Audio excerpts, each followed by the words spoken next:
Now the next thing that we need is Hibernate.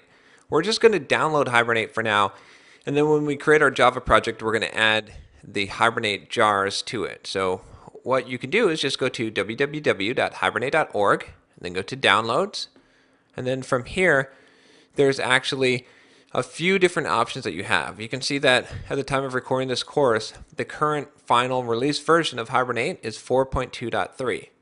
And just to let you know, the documentation for Hibernate really is still a little bit dated, at least at the time of recording this course. So some of the new 4.0 type of things are not in the documentation. It still really treats it as if it were Hibernate 3. So if you are looking at the documentation and you do get confused, just be aware that it may not be fully up to date. Now the way that we're going to use Hibernate is we're actually going to download this final.zip. I'm going to go ahead and start this download, and I'm just going to go ahead and click this direct link. And it's a pretty big download, 64.5 megabytes, and that's because it contains all the source code and everything. And the reason why we're going to do it this way is because this will simplify things a little bit. We're just going to basically get the jars out of the lib folder here. You could, of course, use Maven if you're familiar with Maven.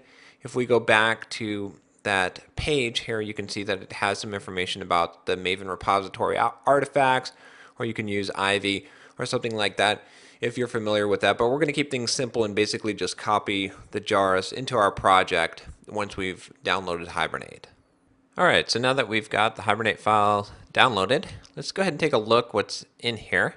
So you can see that we have this Hibernate release 4.2.3 final, and we actually have everything in here if you wanted to actually build Hibernate yourself, which is sort of nice because if you had some problem and you need to debug it, you do have the source code, but we won't be doing any of that in this course.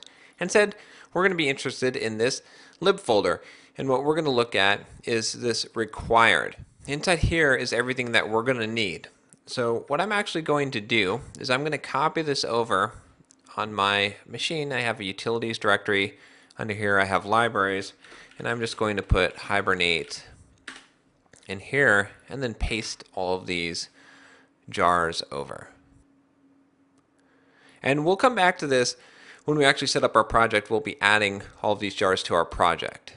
So now that we have Hibernate, we can go ahead and create our Java project. We can use these jars and we can get Hibernate configured to communicate with MySQL. And the only other missing piece is we'll need to have that JDBC driver for MySQL.